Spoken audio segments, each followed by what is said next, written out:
করিম ভাই ছোট লাগে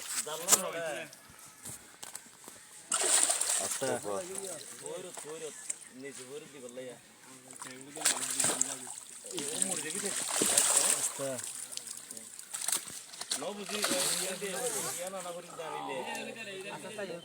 আর তুলনা হবে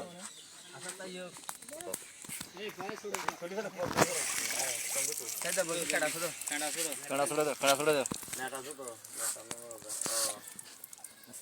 জানো না এমনি ভাইয়া হ্যাঁ নোয়ানে চাম না ওসমানো না হলে তেরি না জাল কিন্তু না হাতাল জোন আছে ওই রণটা তো মাছ খাওয়া যখন ওরা মাছ ন দিলে এখন বিশ্বাস কেন আইবে হাতাল জোন আছে দুঃখ হইবে চাই কনফিউশন আগান না আর ভাই হতো তুলো কেনা